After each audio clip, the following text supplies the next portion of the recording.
I didn't book the Everglades tour because I liked wildlife. If I'm being honest, I booked it because my wife wanted photos for her social media, and I figured 2 hours on an airboat would be a decent way to spend our last afternoon in Florida. We had already done the beaches, the seafood restaurants, and the tourist shops. The Everglades felt like the one thing everyone says you have to experience at least once. Looking back, I wish we had gone miniature golfing instead. The place didn't look unusual when we arrived. There was a gravel parking lot, a faded wooden sign with peeling paint, and a small gift shop selling postcards, sunscreen, and stuffed alligators with plastic teeth. Families were everywhere. Kids were feeding quarters into vending machines while older couples compared sunscreen brands. It felt safe, ordinary, almost boring. If someone had walked up to me and said that before sunset I'd be running through waist-deep swamp water trying to stay alive, I would have laughed in their face. Our guide introduced himself as Ray. He looked like he'd spent most of his life outside. His skin was so weathered it almost looked like old leather, and every sentence came out with that slow Florida drawl you only hear from people who've never wanted to live anywhere else. He wasn't the loud, entertaining kind of tour guide. He didn't crack many jokes or try to impress anyone. He mostly talked about the wildlife, reminded us not to reach into the water, and asked everyone to keep their hands inside the boat while it was moving. Nothing about him stood out at the time, but later I kept replaying every word he'd said, wondering if he'd been trying to warn us without actually saying it. There were 10 of us on the airboat, not counting Ray. My wife and I sat near the middle. Up front was a retired couple from Michigan celebrating their 40th anniversary. Behind us were 2 college students from Texas who filmed absolutely everything. There was a father traveling alone with his teenage son, and near the back sat an older woman who told anyone willing to listen that she'd visited the Everglades 7 different times. She seemed proud of that fact. I remember thinking she probably knew more about the place than our guide. The ride started exactly how you'd imagine. The engine roared so loudly you couldn't have a normal conversation. Water sprayed behind us as we skimmed over marshes that seemed to go on forever. Every few minutes Ray would slow down, point toward a bird or an alligator resting near the bank, then open the throttle again. The scenery barely changed, but somehow it never became repetitive. The Everglades have a strange beauty. They're flat, quiet, and endless in a way that's difficult to explain unless you've actually been there. You stop looking for landmarks because there aren't any. After a while, every direction looks exactly the same. About 45 minutes into the trip, Ray cut the engine. Nobody reacted at first because guides stop all the time to let people take pictures.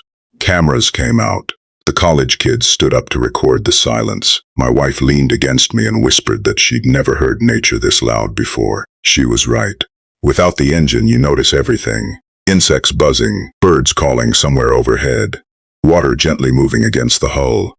Even the wind sounded different. Ray wasn't looking at the scenery. He was staring off to our left. At first I thought he'd spotted an alligator, but he wasn't pointing. He wasn't smiling either. He just stood there with one hand resting on the steering bar, staring into a stretch of sawgrass that looked exactly like every other stretch we'd passed. The retired man finally asked, "Everything okay?" Ray blinked, almost like he'd forgotten we were there. "Yeah," he answered. "Thought I saw something." "What?" He hesitated for maybe 2 seconds. "Probably nothing." Then he started the engine again. It caught immediately. Nobody thought much about it except me, mostly because I'd noticed something strange.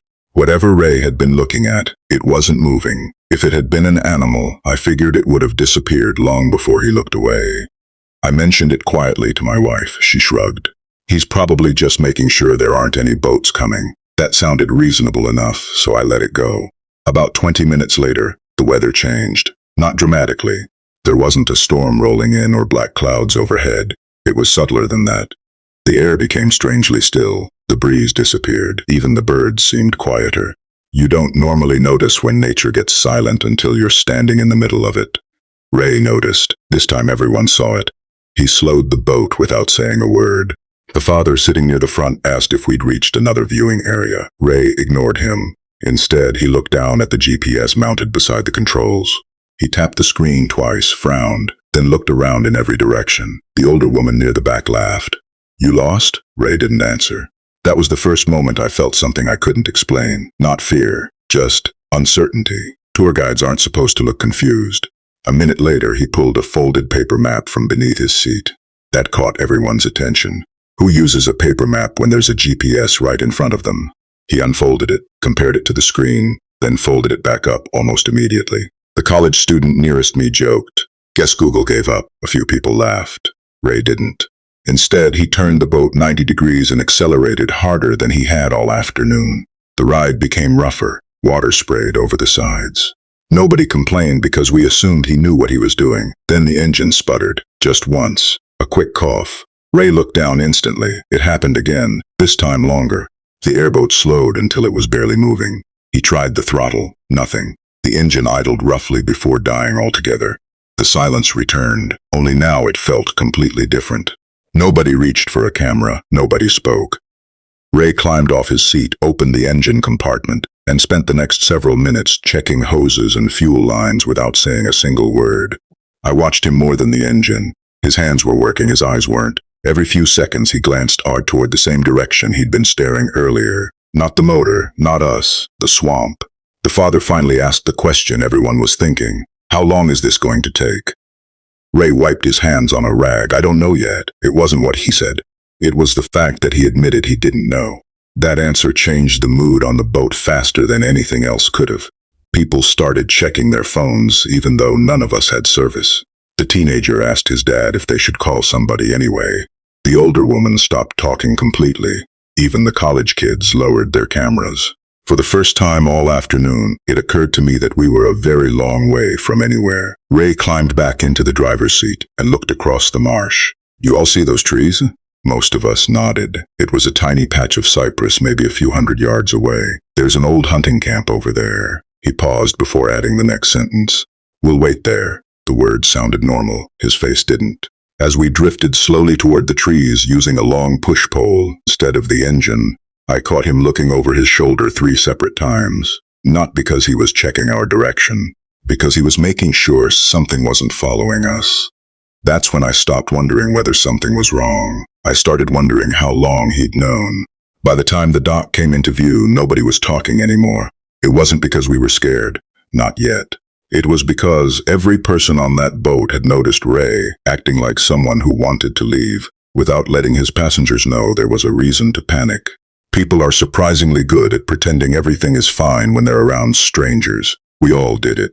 We looked at the trees, at the water, at our phones that still had no signal anywhere except at Ray. The dock looked older than the rest of the swamp around it, if that makes any sense. The posts leaned at odd angles, and half the boards had turned almost black from decades of rain and humidity. Every step Ray took made the wood groan beneath his boots. He tied the boat without saying a word, then stood there for a second with one hand resting on the rope.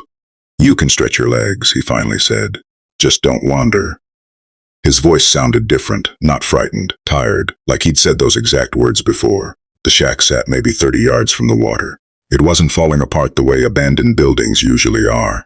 It looked maintained, not freshly painted or repaired, just lived with. The windows were clean enough to reflect the afternoon sun. The porch had been swept recently. There wasn't a single vine climbing the walls, which was strange considering everything else in the Everglades gets swallowed by plants eventually. The retired couple walked ahead first. The college kids followed with their cameras rolling. My wife squeezed my hand. Someone actually lives out here? I guess. It didn't make much sense, but then again, people live in places I'd never choose to. Ray reached the porch before any of us. He knocked. 3 slow knocks. Not because he expected an answer.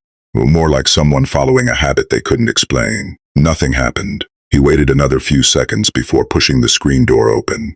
Inside, the air felt noticeably cooler. There was no electricity, no air conditioner humming in the corner. It was just cool.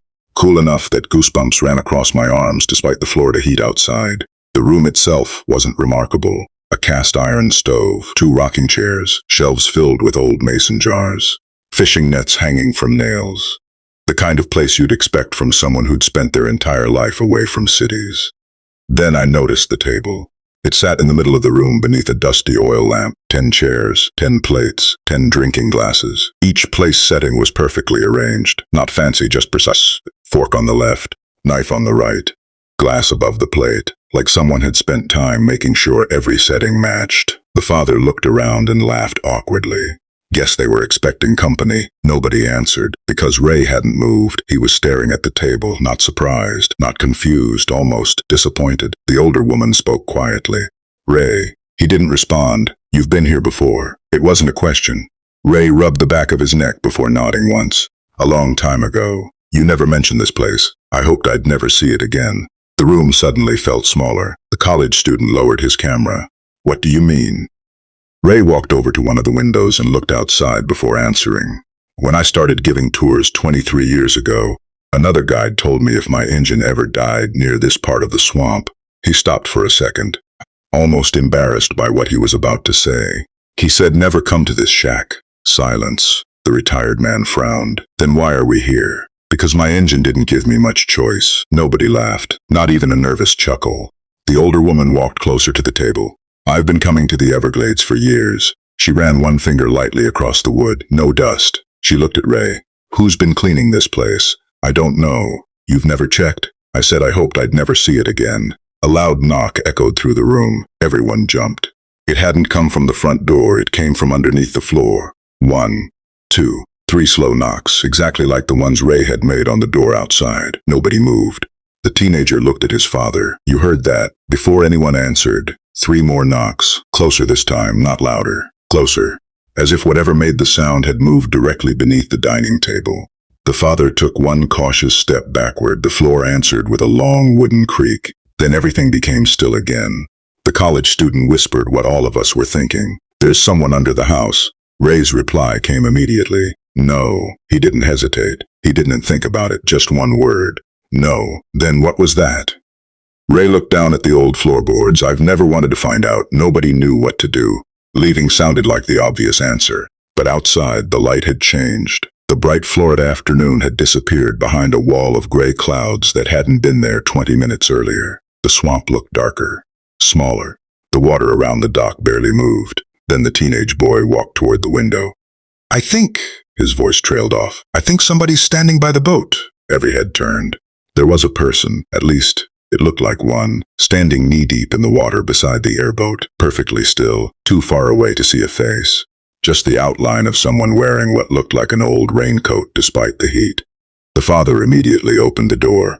Hey! The figure didn't react. He shouted again. Nothing.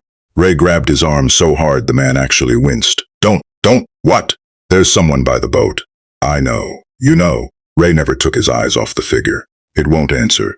The room fell silent again. After several seconds, the figure slowly raised one arm, not waving, pointing toward the shack, towards us. Then, without making a splash, without creating a ripple, it sank straight down into the dark water until nothing remained except the reflection of the trees. Nobody spoke. Nobody even breathed. Ray closed his eyes for a moment, like a man realizing the thing he'd spent years hoping to avoid had finally found him again. Then he looked directly at us.